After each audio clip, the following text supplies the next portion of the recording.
बिस्मिल्लाहिर्रहमानिर्रहीम। मैं हूं आपका होस्ट अब्दुल सत्तार हाशमी। एक नए व्लॉग के साथ आपकी खिदमत में हाज़िर हुआ हूं। आप प्रोग्राम देख रहे हैं 92 स्पोर्ट्स। नाजरीन, आप जानते हैं कि क्रिकेट इंटरटेनमेंट है और भले कोई मैच दुनिया के किसी भी कोने में हो, शायकीन उसको फॉलो करते हैं, उसे देखते हैं और उससे अपने लिए मज़ा कशीद करते हैं। और इस सिलसिले में वो जोग्राफी हदूद का भी ख्याल नहीं रखते। उन्हें इस चीज़ से कोई गरज नहीं होती कि कौन सी टीम जो है वो किसकी तरफ से खेल रही है, कौन सा खिलाड़ी किसकी तरफ से खेल रहा था। एक प्योर शायकीन की एक प्योर तादाद जो है वो इस बात का ख्याल रखती है कि एंटरटेनमेंट कहाँ से मिल रही है, क्रिकेट में मज़ा कहाँ से आ रहा है, क्रिकेट में आप अपनी रूह को कैसे तस्कीन पहुँचा सकते हैं। तो इस सिलसिले में मैं आपको एक ऐसा मैच बताने वाला हूं, उसकी रुदात सुनाने वाला हूं, जहां जीत पर उनके बड़े बड़े स्टार्स खुशी के आंसू रो पड़े। ये मैच किसी मेगा टूर्नामेंट का नहीं है, बल्कि ये एक मुल्क की प्रीमियर लीग का एक मैच था। और इस मैच को बताने से पहले मैं उसका एक मंजरनामा आपके सामने रखना चाहता हूं और इससे आपको अंदाज़ा होगा कि लोगों के क्रिकेट के साथ किस कदर मोहब्बत है, किस कदर लगाव है। और ख़ास तौर पर जब वो अपनी टीम के लिए अपने जज्बात का इजहार करते हैं तो वो जो मोमेंट्स हैं वो कितने रिकॉर्डेबल होते हैं, कितने वो यादगार होते हैं। इस मैच की जीत पर उस शहर के सारे लोग रात गए सड़कों पर निकल आए। चारों तरफ लोग ही लोग थे, गाड़ियाँ ही गाड़ियाँ थी और पूरा मजमा फतेह के नशे में झूम रहा था। लोग गाड़ियों की छतों पर थरक रहे थे और बिला तमीज़ जश्न मनाया जा रहा था। बल्कि सच तो ये है कि उन्हें समझ नहीं आ रही थी कि हम ये जश्न किस तरह से मिलाएं। इसमें उस सड़क के किनारे जो इमारतें थीं उनकी बालकनियाँ जो हैं वो औरतों और बच्चों से लदी पड़ी थीं और एक बेहंगम सा शोर जो है वो मचाया जा रहा था और हर कोई खुश दिखाई दे रहा था और हर कोई अपने अपने तरीके से इस खुशी को एंजॉय कर रहा था। ये मंज़र स्टेडियम से बाहर का था और स्टेडियम के अंदर जो है वो पूरा एक सेटअप जो लगा हुआ था उसमें आपको एक नीली वर्दी वाले लोग नज़र आ रहे थे और एक पीली वर्दी वाले नज़र आ रहे थे।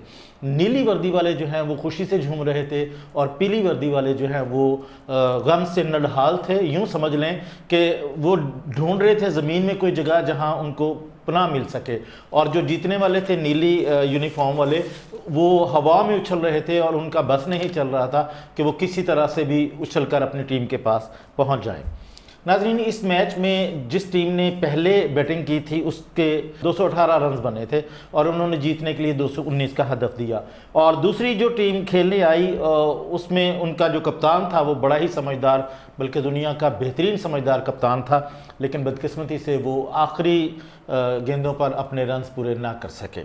तो अल्टीमेटली ये हुआ कि जो दूसरी इनिंग्स में बैटिंग जिसने की थी वो लोग हार गए और पहली इनिंग्स के जो लोग थे जिन्होंने 219 का हदफ दिया था वो जीत गए। इस मैच के आखिरी लम्हे में ये हुआ कि बॉलर ने गेंद करवाई, बैट्समैन से हिट ना हो सकी और वो मिस कर गई और उसके बाद पहली टीम जो है वो जीत गई और जीतने वाले खिलाड़ी जो है वो हवाओं में उछले, एक दूसरे के साथ चिपक गए, कूद पड़े और इतना उन्होंने अपना रिएक्शन दिखाया।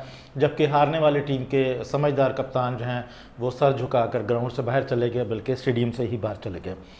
नाज़रीन, अब मैं आपको बताता हूँ कि ये मैच क्या है।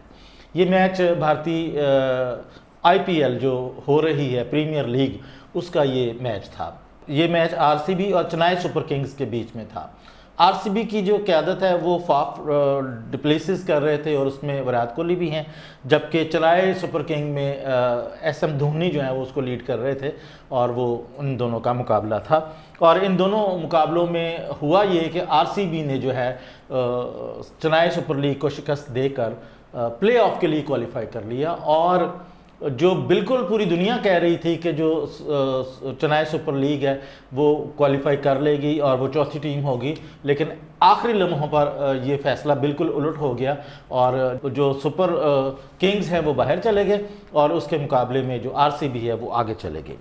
ये RCB की छठी कामयाबी थी।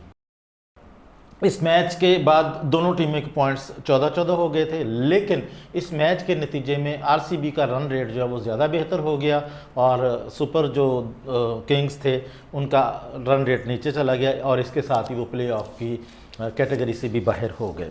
अब आप ये देखें कि RCB में किसने क्या किया। RCB में उनके कप्तान फाफ डुप्लेसिस ने 39 गेंदों पर 54 रन किए, विराट कोहली ने 29 गेंदों पर 47 रन किए और राजत पतिवार उन्होंने 23 गेंदों पर 41 रन किए और कैमरॉन ग्रीन उन्होंने 17 गेंदों पर 38 रन किए। कैमरॉन ग्रीन वो प्लेयर है जिन्हें 17.50 लाख में, यानी 17 करोड़ 50 लाख में ख़रीदा गया था। और इब्तदाई मैचेस में उन्होंने कोई अपनी शानदार कारकर्दगी नहीं दिखाई थी, जिसकी वजह से लोग उंगलियां उठा रहे थे कि इतना महंगा प्लेयर आपने ख़रीद के किस लिए ख़रीद लिया। लेकिन आज के मैच में उसने साबित कर दिया कि बड़ा प्लेयर ही होता है, और जब उसकी ज़रूरत होती है वो इस्तेमाल में आता है। और मैं ये समझता हूँ कि कैमरून ने इस मैच को बनाया और अपना हक अदा कर दिया। और इस मैच के बाद सबसे बड़ी बात ये हुई कि ग्राउंड के अंदर जो विराट कोहली थे उन्होंने अपना बड़ा ज़ोरदार रिएक्शन दिया, और वो इतना शदीद रिएक्शन था कि लोगों ने देखा कि उनकी आंखों में पानी आ गया। ये खुशी के आंसू थे। और उनकी बेगम अनुष्का जो सामने स्टेडियम में बैठी अपने खामन को देख रही थी, वो भी अपने जज्बात पर काबू ना रख सकें और वो भी रो पड़ी।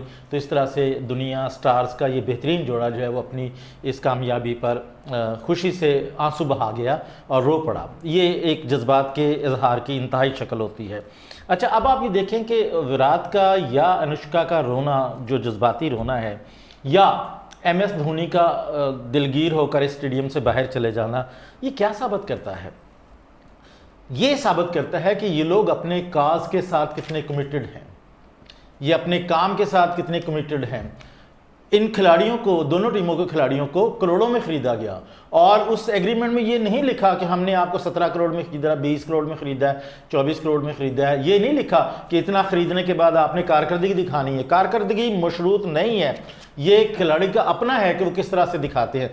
लेकिन आप ये देखें कि वो लोग जो हैं वो अपनी कमिटमेंट के साथ किस कदर ऑनेस्ट होते हैं कि वो इस तरह के जो मैचेस जिनका कोई मतलब इंटरनेशनल हवाले से कोई इतना ज़्यादा हवाला भी नहीं, हर साल IPL होती है, हर साल इस तरह के मैचेस होते हैं, हार जीत लगी रहती है, लेकिन ऐसे मैचेस में इन लोगों के ये जो जज्बात हैं ज़ाहिर करते हैं कि ये लोग अपनी काम के साथ बहुत ज़्यादा ईमानदार हैं।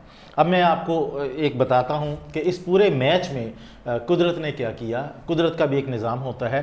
कुदरत ने ये किया कि आप देखें कि जो RCB है वो अपना पहला मैच जीती, दूसरा हारी, फिर गौर से सुनिए, तीसरा, चौथा, पाँचवां, छठा, सातवां, आठवां ये मैच हारी। यानी आप यूँ समझ लें कि पहले 8 मैचेस में वो सिर्फ एक मैच जीती थी और बाकी सारे मैच वो हारी थी। और दुनिया ये कह रही थी कि RCB जो है ये इस टूर्नामेंट से बाहर हो गई है, और कोई सोच भी नहीं सकता था कि ये टूर्नामेंट के प्लेऑफ के लिए क्वालिफाई कर जाएंगे। लेकिन RCB ने कम बैक किया, और इतना शानदार कम बैक किया कि उन्होंने अपने आखिरी 6 मैच मुसलसल जीते और जीतते चले गए। अच्छा, ये तो एक बात थी। दूसरी तरफ जो चेन्नई सुपर किंग्स हैं, उन्होंने 13 मैचेस में से 6 कामयाबियां हासिल की और उनका रन रेट बहुत अच्छा था।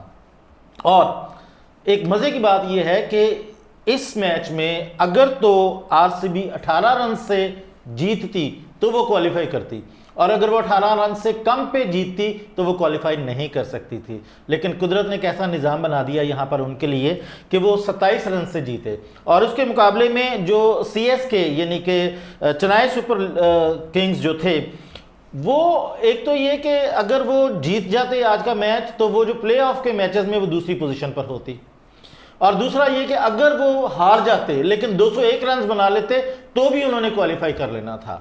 तो मैं ये समझता हूं कि RCB को कुदरत ने मौका दिया कि वो 27 रन से जीती, और उसने अपने रन रेट को भी बेहतर बनाया और अपने आप को क्वालिफाई भी कर लिया। जबकि बदकिस्मती धोनी की थी कि वो इतनी अच्छी कामयाबी के बावजूद भी ये मैच ना जीत सके, और आखिर में यानी वो 201 रन भी ना बना पाए, और इस तरह से वो हार गए 27 रन से। और मैं ये समझता हूँ कि इसमें धोनी साहब का थोड़ा सा है कि अगर धोनी ऊपर आते खेलने के लिए तो हो सकता है कि वो इस मैच की काया पलट देते। जिस नंबर पर वो खेलने आए थे वहाँ पर फिर रन बहुत थोड़े रह गए थे, और आखिरी ओवर के चौथे गेंद पर वो आउट होकर चले गए, और उसके बाद आने वाले बल्लेबाजों ने कुछ भी नहीं दिखाया। तो ये वो एक यादगार मैच है जो मुद्दतों याद रहेगा, और जिसमें आपको प्रोफेशनल कमिटमेंट्स जो हैं वो नज़र आएंगी। तो मैं ये समझता हूँ कि दुनिया की तमाम टीमों को इस मैच से सबक हासिल करना चाहिए, और देखना यह चाहिए कि कोई अपना गोल या अपना टारगेट कैसे अचीव करता है। ये था आज का व्लॉग, इस पर आपका तबसरा मुझे दरकार रहेगा। अपना बहुत सारा ख्याल रखिए। अल्लाह हाफिज़।